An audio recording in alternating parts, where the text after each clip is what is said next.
Welcome to the Pharma Forum podcast. This is web editor Nicole Rowley, and today I have as guest Gene Mack, CEO of Gene Therapeutics, who'll be discussing allosteric small molecule therapies in the Parkinson's disease space and the work that Gene has been doing there. Welcome, Gene. Thanks for having me, Nicole. So, as you probably know, Gene, by listening to previous Pharma Forum podcasts, before we dive into our main topic today, I was wondering if you could share a little bit with listeners about yourself and your journey that took you to today, doing what you do at Gene Therapeutics and your CEO position there. Yeah, so I often, whenever I'm asked this, I often fall back on the first thing I usually say is, no one comes out of the womb wanting to be a biotechnology CEO. So it is a bit of it was a bit of an interesting path. I've been CEO for just a short time now. This is my first position as a CEO. Prior to joining Gain about a year ago, I had been an operating CFO for about 10 years in biotechnology. Everything from preclinical stage companies on up to commercialization, companies based in the US and in Europe, and companies that were both privately held and publicly traded as well. So in that 10 years, I've seen a lot in terms of biotechnology and particularly in capital markets. Capital markets is where my area of expertise is. Prior to joining the industry about a little over 10 years ago, I had been a senior publishing analyst covering pharmaceuticals, life science companies, and biotechnology for about 15 years before joining industry. For a number of investment banks, spent the majority of that time at Lazard, HSBC, and Mizuho banks. And I have a background in neurology from research that I've done after between college, where I thought would be medical school, and biochemistry, obviously in finance. So I think originally as a younger person in high school and college, the idea was to pursue medicine in some way, shape, or form. And that led to a desire to actually get into neurosurgery, which led to a fellowship at Columbia University for their Department of Interventional Neuroradiology, where I spent 2 years in between college and medical school. And in that time, I learned a lot about myself and a lot about drug development and a lot about the practice of medicine and the bureaucracy of hospitals and that aspect of it too. And it turned out that this is, going back 30 years ago. But at that time, medicine was in a tricky place with the idea of trying to get healthcare more accessible to folks, being a political focus, and how dynamics of the hospital administration impacted how physicians practiced, to me was something that I couldn't wrap my head around. It wasn't always about it wasn't always about the most effective, wasn't necessarily about the most effective way to treat a patient, but it was the most cost-effective way to treat a patient. And when you're coming out of school and you've got this noble idealism that they teach you, and when you're in academia, it's disorienting when you come out and you see other principles and dynamics, and there's this sort of the luster wears off of some of that nobility. So I had determined through that research position that I really enjoyed research and drug development because we were involved in clinical trials at the time. So in participating in those from a clinical perspective was very, very interesting, and felt like it was cutting edge science, especially at a center of excellence like Columbia University, where the best, most skilled surgeons on the globe were there. So it really felt like I was part of something cutting edge in terms of research, and enjoyed the research aspect of it. The other things about medicine were less appealing to me as time went on. And so I decided through some soul searching and some guidance from some of the physicians who consulted for companies and other things, that Wall Street would be a good place to be able to immerse myself in drug development research, because the analysts are charged with evaluating what's in development by companies to inform investors where they think opportunities are. And in being able to focus on research and also be able to give an opinion on it, and also be able to evaluate the potential commercial opportunity there was something that was appealing to me. And that's how I wound up going to business school, so I could learn my way around a balance sheet. I had a good scientific foundation. And then from there, I went to Wall Street to start writing research. Thank you, Jean. We asked for a journey on this podcast, and that's exactly what we like to hear. And what a journey it was. Let's move to our central topic now. So, unlike traditional small molecules that bind to a target protein's endogenous orthosteric or active site, allosteric small molecules selectively bind and modulate protein function at a distant location on the protein surface, allowing for precise and selective control of protein activity.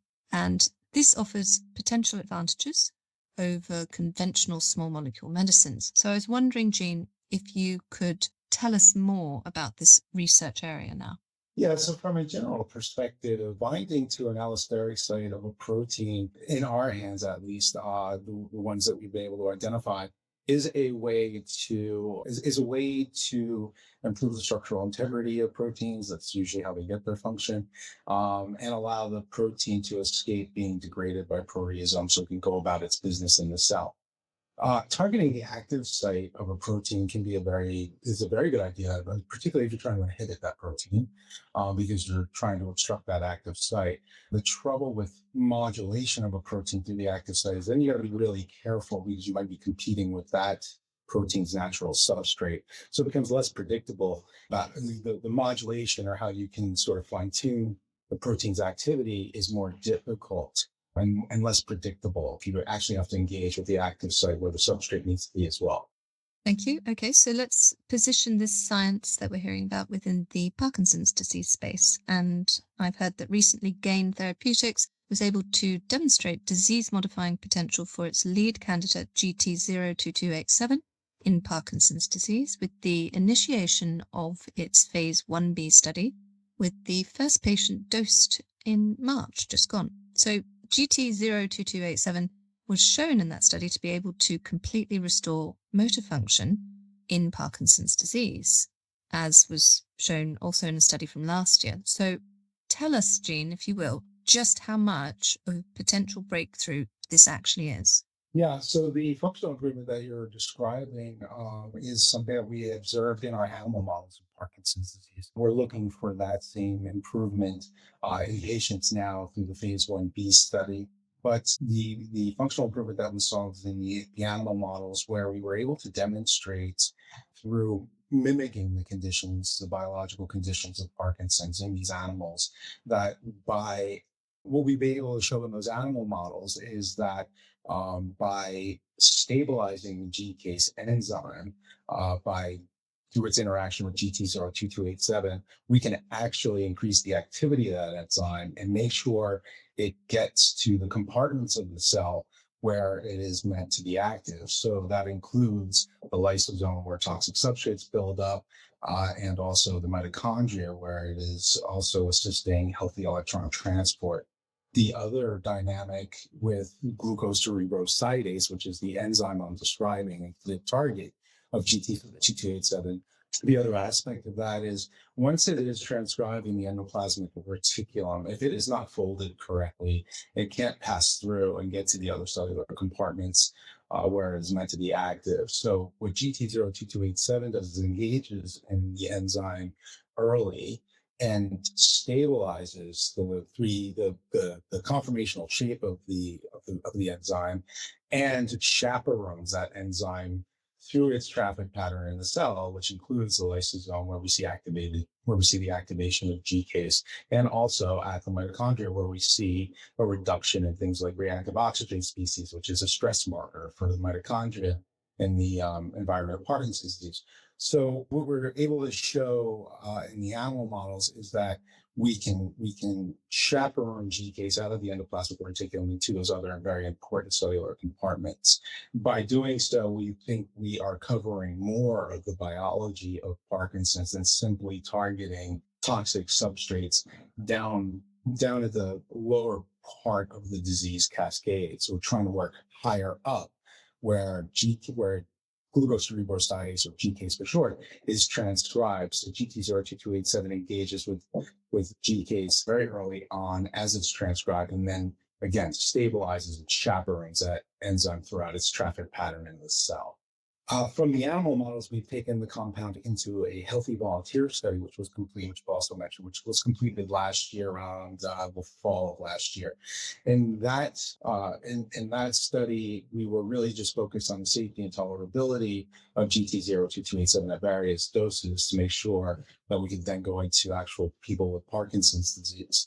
The healthy volunteer study did exactly demonstrate that safety and tolerability, and it was very well tolerated. GT02287 didn't lead to anything other than moderate nausea as the most frequent and significant side effect, but no occasions of nausea, and no one stopped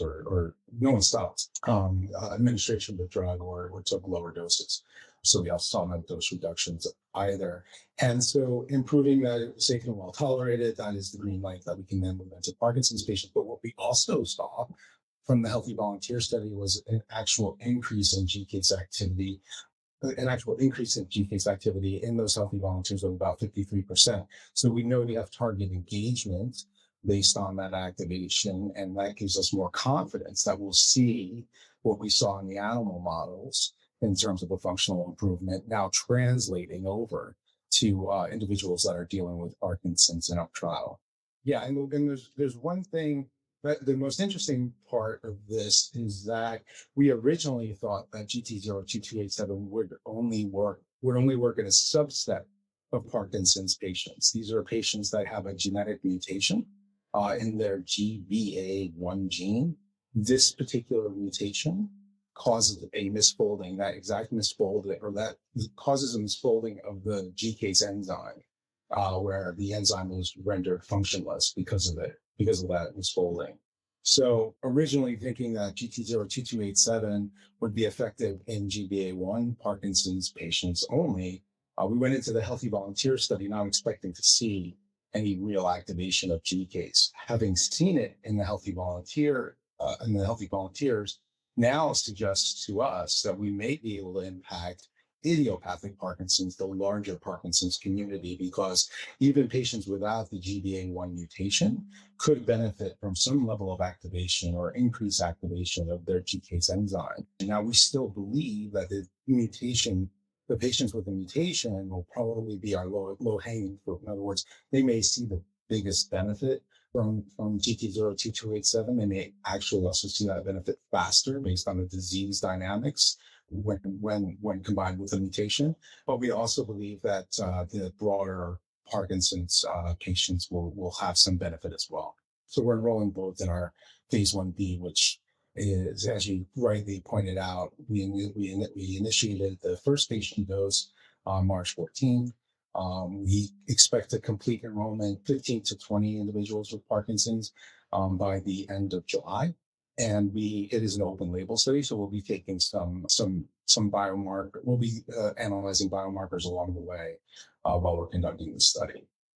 Thank you, Gene. So this was all discovered through Gain's Magellan discovery platform. I'm sorry if I mispronounced that there, which leverages AI-supported structural biology, proprietary algorithms, and physics-based models powered by cutting-edge CSCS Swiss National Supercomputing Center to explore novel allosteric binding pockets on disease-implicating proteins, as well as NVIDIA's AI-optimized tools to accelerate the quantum-driven simulations and AI algorithms through the NVIDIA Connect program. Science and technology, and as we've been discussing, business indeed. So, Gene, tell us more about the platform and the partnership program. Yeah, sure. So first, for my British colleagues who use the King's English, it's always Magellan.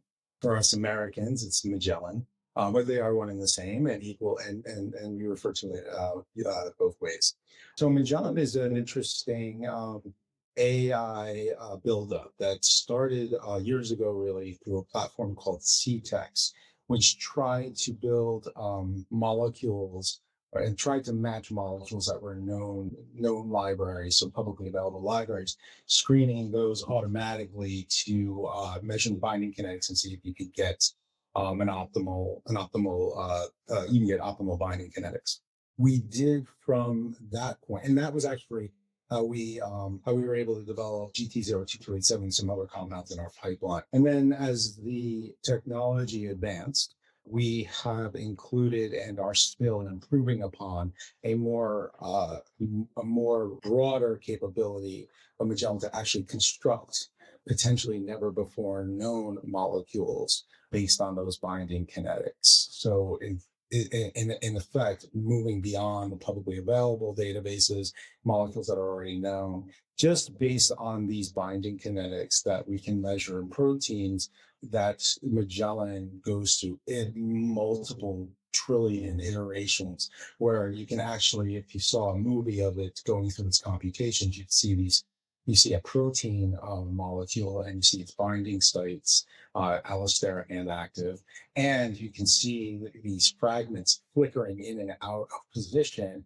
and Magellan actually calculating binding kinetics and then finding stickier molecules and stickier fragments that can actually fit together and make sense chemically, and then to build a molecule that may or may not be something that's already been synthesized. Now, the question becomes, well, can you actually synthesize that molecule? That's a little bit more of a trickier aspect of Magellan that we need to work out. Also, it is an intensive amount of data that has to go into the platform in order to predict these quantities. So it's a lot of work, and it's a lot of computing. It's a lot of data entry. And through the NVIDIA Connect program, we're hoping to get some resources and assistance from NVIDIA to sort of accelerate the development of this.